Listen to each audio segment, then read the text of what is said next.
What's up, y'all? Today I want to do a tutorial showing you how to make the two different kind of respaces that I hear used most frequently in tracks. And the first is going to be this kind of simpler,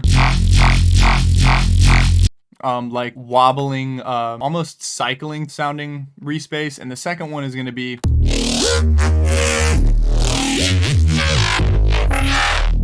the more neuro-y kind of evolving complex sounding respace. So we'll start the first one, which these are both massive patches. So I'll give the patch away at the end of this, but this is kind of dependent on the processing a good amount. So that's without any of the post-processing. And the way that this patch works is pretty simple. Basically what I have here is LFO6 is my volume modulator. LFO5 is like my tonal modulator and my filter modulator. So I've gone in here, turned sync on, so that syncs the LFO with the BPM of the track. I set it to 1/4, and then I'm just using the sine modulator on top right here. This curve picks which of the LFOs I'm going to be using. 50% would be the difference between these two. So if I do this and phase modulate them, or I'm sorry, phase cancel them, 50% would just mean a straight line on bottom because it's kind of averaging the difference between these two. So 50% plus negative 50 plus positive 50 equals 0. So the flat line. 100 plus negative 100 equals 0, the flat line, if that makes sense. Hopefully you get the idea there. But I'm just going to be using, again, the regular LFO, and I've set that to modulate my oscillator 1, so my amplitude on this. And then the rest of the modulations are with LFO5, so the second one that I'm using here, LFO5. And again, I've set my curve up here, I've turned sync mode on, and I just picked like Expo down to kind of get a weird, I think it's Expo down 4, yeah, to get a weirder curve, and I've set the curve up here to follow kind of the phase of this to where this and this are not canceling each other out. They're both at 100%. And then it's just basically by fading this down, I have a sine wave that's just a little weirder shape of a sine wave. It's not exactly a sine wave. So I don't just have two copies of the thing both cycling on sine waves. So it's just a way to get more interesting tones into your sound. So then I've picked out my oscillator here, and I'm using Scrapyard, which is right here. But whichever oscillator you use or whichever wavetable you use, it doesn't matter too much. You just want to make sure you're picking one where the fundamental here is either in that bass range or up an octave.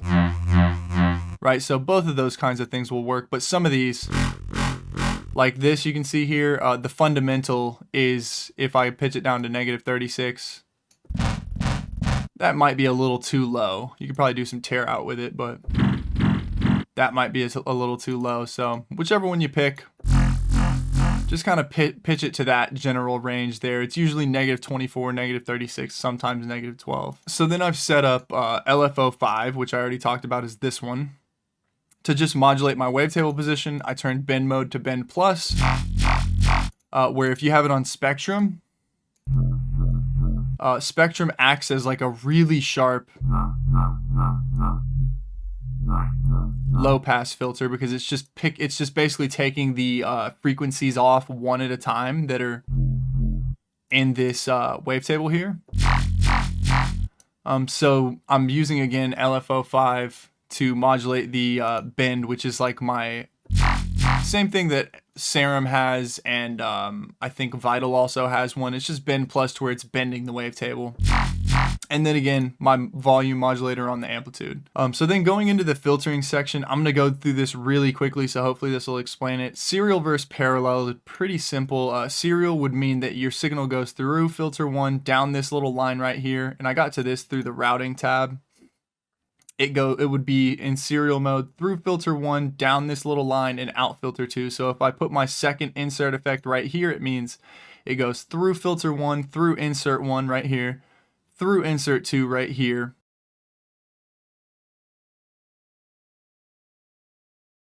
and then out. If I have it on parallel mode, it would go through filter 1 and through filter 2 at the same time, depending on where I have this slider.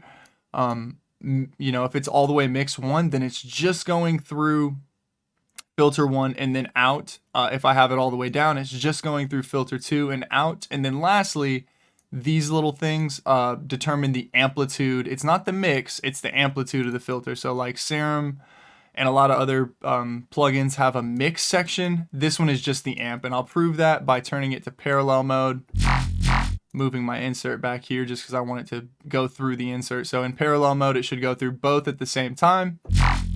This amp is all the way down, so as I bring it down, it'll cut the volume out. Right, so hopefully that makes sense of that section. And just to show you what this kind of filtering is going to look like, so I have this filter here set to band reject. So a band reject filter, and it's kind of going up. You know, the green means it goes positive first, which is the top half of this. The gray is the bottom half. And I have this set to be a band reject filter. Let me show you what one of those looks like real quick. This is a band reject filter. The width here is the bandwidth, and the cutoff. So if you look at my lines here, I have green up first and then green up first, meaning and then this is the resonance is not moving on this. That's being modulated by LFO5, right? These two are LFO5. So the way to think about this is when I press the note, this starts doing this, and it kind of starts right here, and this starts doing this. So it's going womp, womp, womp, womp, womp, womp. So it's kind of opening and closing. And then this is what resonance it just increases the little peak frequency there. So just kind of making it womp a little bit. So then as far as the post effects go, so the inserts, the first one is a simple delay. And the way that simple delay works is it adds a short little delay to your signal. And I'm just going to fade this in so you can kind of hear what it's doing.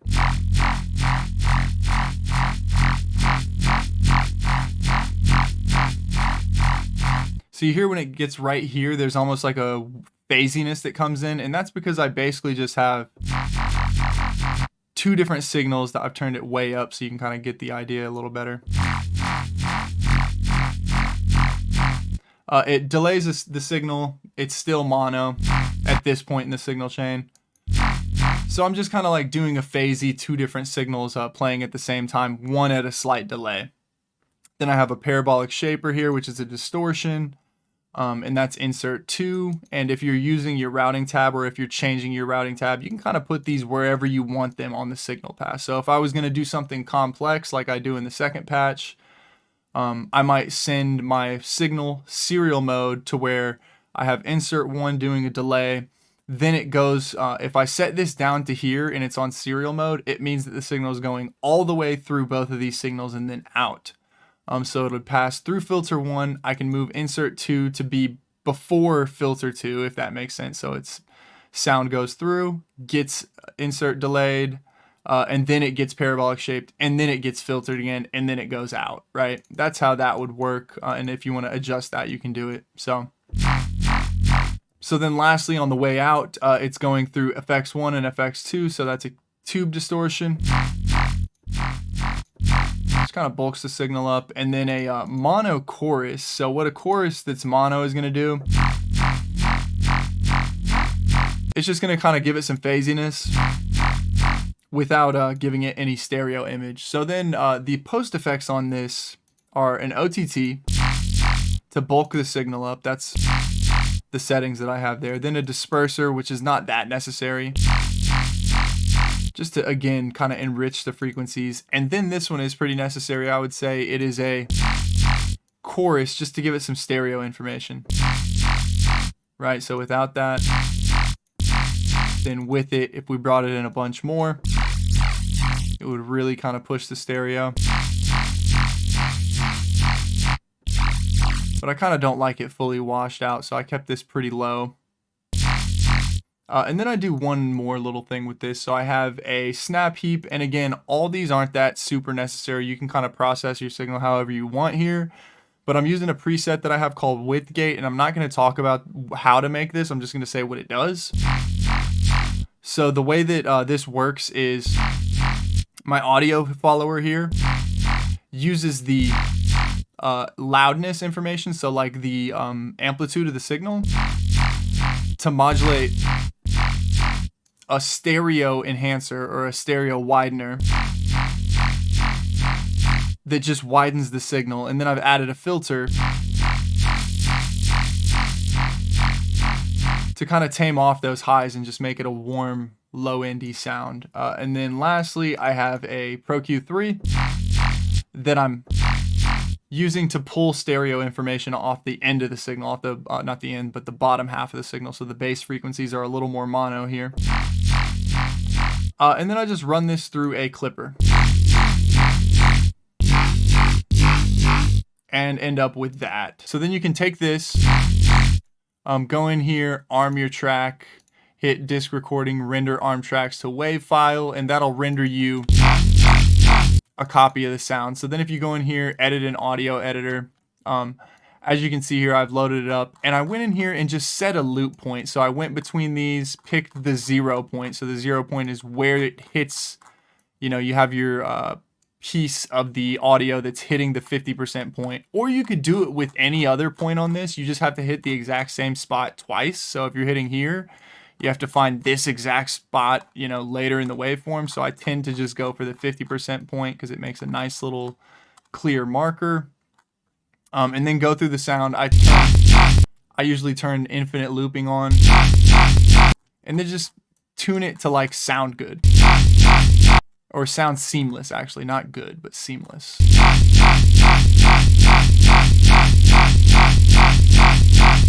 And it kind of sounds like I need more, but after you do that, let's just say I got it correct right there. Then you would go in here and set loop. And what that does is, as you can see here, I've kind of already preset this up. Then once I press play, it endlessly loops on one of those cycles. So now I can take that, drop it into a, you know, a sampler track. And I already have this set up here. I've gone in, I've turned mono on, I've turned my slide rate up, and then I've set the volume envelope to just 100% sustain with no decay and no attack. So then if you turn use loop points on, it'll endlessly loop once you get to that point in the track. Then you can use the bending function. So if you turn mono and bend on, you can kind of do the little bending Reese roll thing that I've heard people use in dubstep tracks a lot. So I kind of made one of those here using slide notes. So you put a note in, hit slide, and what that means is when it gets to the F sharp, it's going to slide for the entire length of this sixth note here. So I'll just play this. You can get an idea of what it sounds like. So it's sliding between these tones here. And that's something that I've heard a lot of dubstep people use as like a bass fill, or like to start or end a 8 bars of a drop. From there, let's jump into the complex version of this sound. And I'll probably go a little quicker on how to explain this part because you know how the serial versus parallel works now. So then for the more complex version, this is what it sounds like with all the post effects on it and stuff. You've already heard it, but we'll just play it again.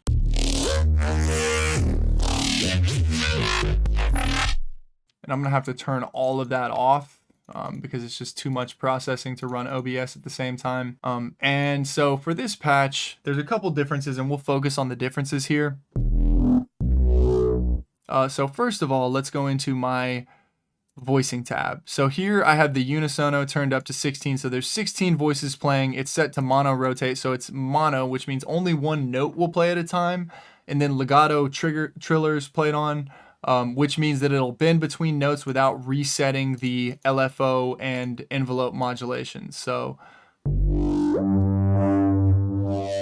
as you can see, the LFOs kind of function and just glide through the sound, and they do reset at the beginning. So every note that I play will have that initial same kind of piece that starts out there. So then continuing with the voicing tab, I've turned my pitch cutoff on. I've turned my distance here way down. So if I think it initializes to 12. So I've just went in here and turned it really, really far down to where as you turn this slider up, the max difference between all the voices is going to be 13 cents. As you can hear, that kind of gets really phasey there. So just giving it a little bit of difference in the sound there. Let me pull these two down so you can also have a visual of what's going on. So then I've turned the wavetable position on. And what that does is just give the wavetable the same kind of detuning. 100% means that it's going to go, you know, the voices can be spread all across the wavetable position there. And that just gives it another interesting tone. Where that's kind of a cleaner sound. That might actually be better, but we'll kind of keep going with what I have. Then pan position. If I turn all my post effects and EQ and all that off, as you can see, this turns the sound from mono to having a little bit of width, a lot of width, same, you know, ton of width, but inverse. But I just want a little width here, so turn that on. So continuing here, I'm gonna leave all my post effects off and just show my LFOs real quick. So I have a slow LFO for LFO 5, and it's a sine wave. LFO 6, and probably don't try and copy this patch. I'll give the patches away at the end just so people aren't like, I couldn't make the patch. But the idea here is learning how to do this so you can make your own.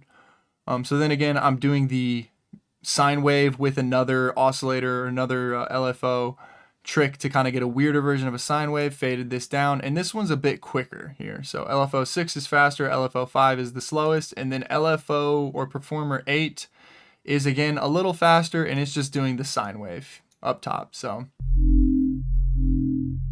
you can see the rate that it's going via this little moving thing here.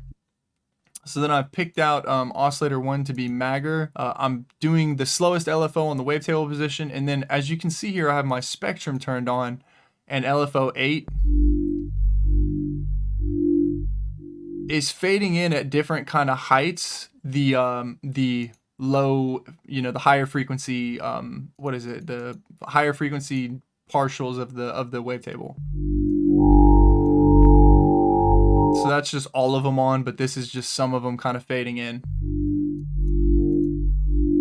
And then as you can see here, it looks like I have it going through 2 filters, but since I've explained this in the first half, just kind of think with your mind. It's set to parallel mode, and the mix is on filter 1. So what do you think is happening right now? Before you say though, I will say that what this means too is when it's set to serial or parallel mode, this determines is oscillator 1 going through filter 1 or filter 2 or both. So that's going through both.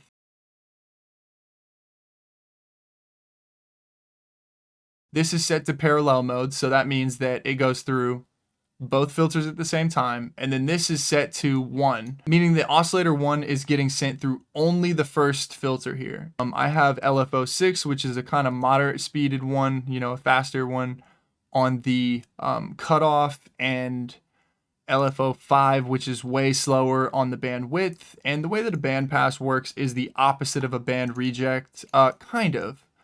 So a bandpass is going to be like this with 2 little bumps on it. I would show you in Serum, but Serum doesn't really have a bandpass filter. And so as you change the, you know, size, I can't move both these at the same time, but you got to just imagine this one's going in, this one's going in. But it's not, you know, it's going to end up looking like this, you know, whereas the band reject has a notch in the middle. So these two in a band reject come towards each other like that.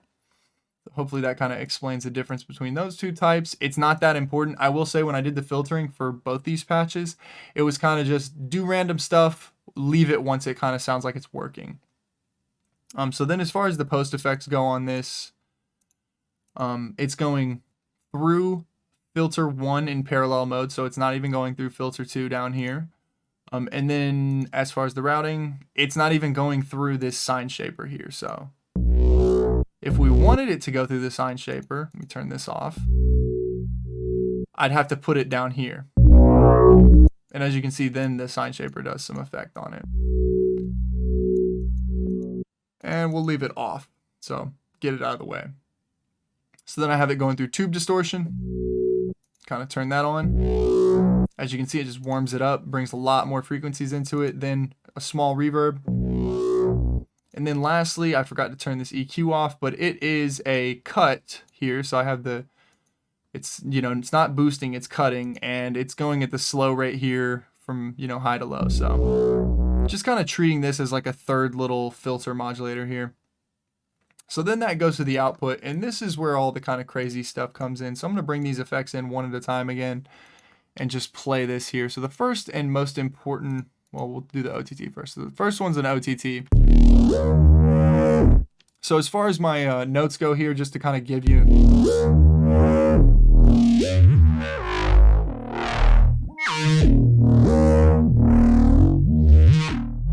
It's just kind of bending between these different notes. It's mostly D's, but then a couple of like, you know, other notes mixed in for some tonal stuff. So then I have a Pro Q3 where what I'm doing here is I've set an automation up on this. Let me turn, well, no, I'm not going to turn all these off. I'll just show what it does. Oh, as you can see, it makes it way too loud. Let me turn this down. As you can see, I've turned a little frequency modulation on again using this.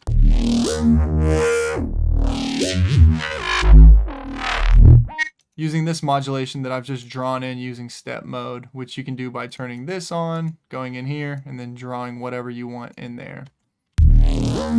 Right, so just kind of accent what you have. And I'll just typically draw it as I go, so like play the note. And then once I get to a point that I like, I can control space to stop it, draw the next piece. I don't really like that, you know, so I'll leave what I had. Right, play the next piece. Nah, well actually that sounds cool. So, you know, just do it like that. And then I've set both of these bands, one of them to follow this modulation. So this one does the inverse of the input, whereas this one, you know, if I link to the controller, so I, you know, went into here, automated this band by creating an automation clip, and then I link this one to the controller by going down here, link to controller. I'm doing inverted, so the inverse of the input, and then both these.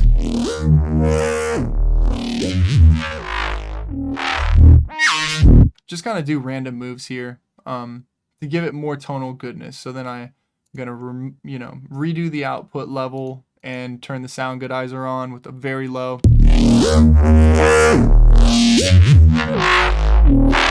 Very low wetness there. Then I'm using a Vocodex here. And with full wetness, it sounds cool.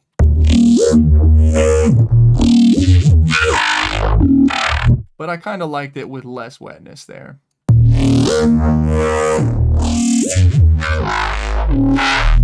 So that's kind of the sweet spot for my ear. Kind of exit these windows all out so I don't start killing my CPU. Then I have a compressor, really heavy ratio.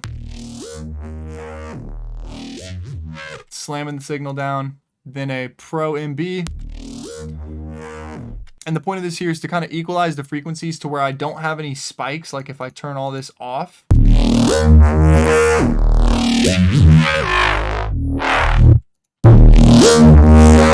It helps it from getting just way distorted in certain frequency sections. So this is keeping the lows from getting too loud, the low mids from getting too loud, the mids from getting too loud, and so on. So I'll go back and turn this all on again. Then I have a Multipass, and this is again just a filter randomizer. So I've set some different filters up, turned the mixes to 50%, and done some stereo shaping with stereo things. So wider low mids, so wider in this region, regular width in the top, and less wide on the bottom. And if I turn the mix all the way up on these three, it's kind of a good way to just give like tonal shaping to your sound here. Now undo that. Again, just a cool way to get interesting tones out of it. So then I send it through an OTT again.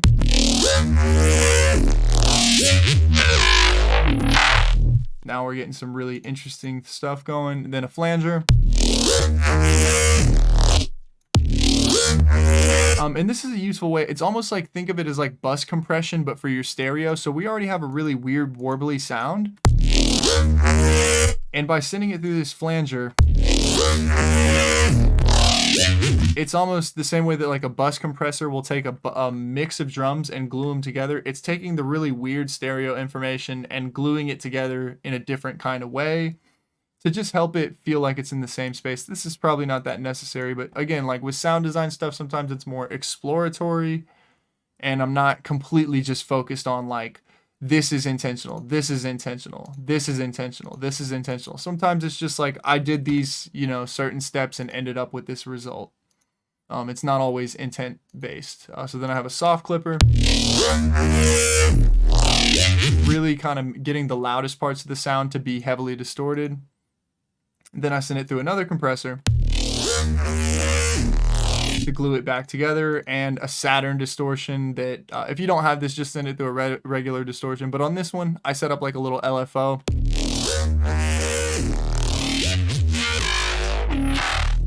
And as you can see in the vector scope here, when the Saturn's on, it does like a cool kind of compression to it.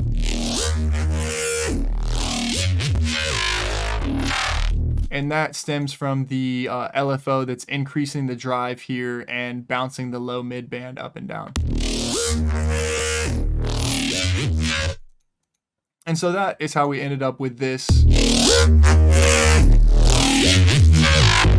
The cool thing too is once you have this set up, you can kind of just go in and change some of the oscillator stuff, change some of the modulation stuff, and get new sounds out of it relatively quickly by like changing this type of filter, changing the filtering that I have going on here, changing my filter types, changing my oscillator, maybe pitch it down a little more.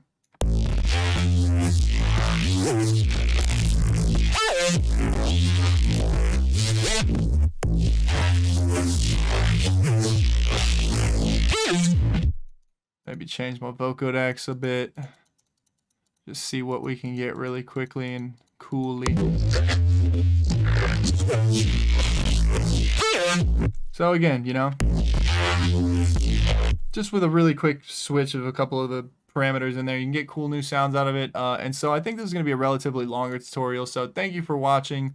The patches for this of the original Massive and the other Massive preset are going to be in the description. I'll also put the effects chain if you have all these same effects in the description. And thank you for watching. I will see y'all in the next one.